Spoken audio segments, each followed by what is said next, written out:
les aventures de Spirou et Fantasio de Alexandre Coffre, le film choisi par François, une comédie donc française d'1h29 distribuée par Sony Pictures. Un extrait de la bande-annonce. Faut pas pousser, ça va se débloquer. Quelle andouille. Et dis donc, je vous entends derrière la vitre. Allez me chercher, Champignac. Le meilleur scientifique de la planète. Pourquoi il emmène le vieux? Bah arrêtez-les. Alors, petit bouchon, on a peur. Vous me rappelez ces cotines? Vous êtes bloqué sur cette fille, hein? T'as pas un peu forci, toi? Non. Oui, c'est ça. Lorsque les gars, oui, on est en direct les gars, on est en direct. Oh, pardon. Lorsque Spirou, interprété par Thomas Oliveres, prétendu groom dans un palace, rencontre Fantasio, c'est Alex Lutz, reporter en mal de scoop. Tout commence très fort et plutôt mal. Ces deux-là n'ont aucune chance de devenir amis. Pourtant, quand le comte de Champignac, Christian Clavier, inventeur aussi génial qu'excentrique, est enlevé par les sbires de l'infâme Zorglub, Ramzi Bedia, nos deux héros se lancent aussitôt à sa recherche. Les notes des monteurs, je vois un 3, c'est un mauvais film, 2 mauvais films et un 4, un film médiocre pour Julie. François Vial, ton film c'est un mauvais film, tu l'assumes, ce n'est pas grave. Non mais je l'assume, ouais, il est inoubliable à sa façon. Et bing. Je présente mes excuses à l'équipe. Ce choix pas très judicieux. On pouvait se douter en y allant que ça serait pas le film de l'année, ça c'est sûr. Mais je pensais pas que ça serait à ce point quand même. Je me suis dit qu'il y aurait peut-être, notamment dans les seconds rôles, je me suis dit bon, il y a Christian Clavier, il y a Ramzi, il y a Vincent Dezania. Je vais me marrer. Charlotte Gabri. Voilà, au moins une fois de temps sur 1h30, bah non. Déjà dans la salle on était 2 sur une salle de 200, donc tu t'es dit bon bah. Tu y allais en fin de semaine. Tu y allais en fin de semaine aussi. La séance de 2h du mat. J'aurais dû y aller le mercredi parce que bon bah là c'était la boulette. Et ouais bah je sais pas, le duo Lutz, je sais même plus. Soliveres ne marche, mais alors pas du tout. Mais pas une seule seconde. Vrai à ce moment-là. Ah mais c'est impressionnant. C'est-à-dire que dès la porte tournante là t'as envie de les baffer. Mais qui est le fautif? Qui est le fautif? Parce qu'on est là pour donner Je pense que c'est le metteur en scène. Je vais y venir parce que j'ai noté que les acteurs sont pas bons, certes, mais c'est pas de leur faute. Le scénario est naze. Enfin, la manière de filmer, tout est mauvais presque. C'est assez extraordinaire. C'est le contraire du cochon, quoi. Même Christian Clavier se retrouve vraiment moyenasse, alors que bon, il est quand même capable de faire beaucoup mieux. Ramzi par intermittence, j'ai trouvé qu'il était pas trop mal, mais voilà, c'est les bons moments dans ce film, ça doit durer 1 minute 30 quoi, donc sur 1h30 bah, c'est un peu longuet, donc Julie, je crois que celui qui s'en sort le mieux c'est Spip. Voilà. Donc l'écureuil. Julie, as-tu goûté à cette farce intermittent du spectacle, hein?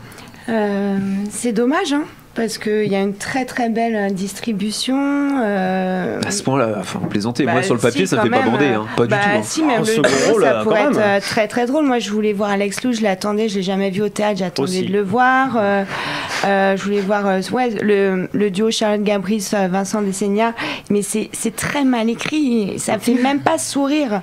La salle était remplie de parents avec leurs enfants. Je n'ai pas entendu une once de rire, bien que c'est très divertissant, cartoonesque. C'est un peu daté, il faut savoir que Spirou, le groom le plus célèbre de la BD, a 80 ans déjà.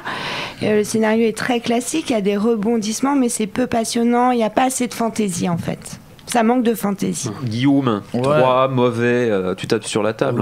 Non, mais c'est pas une bonne raison, c'est pas une bonne excuse de dire que c'est un peu daté, que ça a 80 ans. Je veux dire, quand on voit ce qu'on fait avec d'autres BD ou d'autres histoires qui sont entre guillemets vieilles, je veux dire, non, on est capable de faire mieux. Non, ce que je reproche le plus à ce film, c'est qu'ils ne sont pas creusés la cervelle. Il y a aucune invention, il y a aucune créativité. Les gags sont éculés. C'est vieux, par contre. Qu'est-ce que c'est que ce truc de la porte? On dirait un mauvais Molière, le truc de la porte qui tourne comme ça. C'est que des trucs comme ça. Mais putain, c'est pas possible. Moi, j'avais envie déjà de m'exploser la tête contre le fauteuil d'en face. Manque de bol, le fauteuil d'en face, il était mou. Voilà, donc ça fait pas du tout mal. En plus, il était vide et voilà. Non, sincèrement, tout. Alors déjà, moi, ça me fait toujours un peu peur les films de BD. Tu vois, je me dis oh là là, c'est casse-gueule. Là, effectivement, ils sont tombés en plein dedans. Hein. C'est un film pour enfants à la base, sauf que les enfants ne rigolent pas. Et en plus, c'est fait par des enfants, mais pas dans le bon sens. C'est-à-dire que c'est des gags de gamins. Il y a un moment donné où ils sont dans le désert et ils disent que dans les crottes de chameau, tu vas avoir potentiellement des oligo-éléments pour compenser le fait qu'ils n'ont pas d'eau. Et Alex Lutz dit oui, mais ça c'est pour les gens qui aiment le caca. Voilà, donc ça c'était la vanne au milieu du truc. Et tu te dis, et ça s'arrête là, c'est-à-dire qu'ils mettent en valeur cette vanne. T'es là, ah bon, ah c'est ça, d'accord, ah mais on en est là quoi. C'est-à-dire que c'est le point d'acmé quoi. C'est-à-dire que même les gamins ils ont dit, non là t'abuses un petit peu quoi. J'avais un gamin de 5 ans à côté de moi, il s'appelait Théo, il a fait, oh franchement c'est vieux ça. Hein. Et non, c'est pas terrible. Alors bon, les acteurs, je suis assez d'accord, hein, ils sont pas bons, mais effectivement, je pense qu'ils sont pas totalement de leur Comment faute. tu joues ça en même temps? Moi j'attends, je suis très déçu. Je suis très déçu parce que moi j'aime beaucoup. Tire sur mon doigt. Bon. Ouais, c'est ça. J'aime beaucoup Alex Lutz. Je trouve que c'est, à mon sens, l'un des meilleurs acteurs de sa génération français, évidemment. Je trouve, hein, sincèrement, pour l'avoir vu dans pas mal de choses. Je prends exemple. Et là, il est. Oh mon Dieu, c'est une horreur. Mais en même temps, j'ai envie de le plaindre. Je me dis, le pauvre.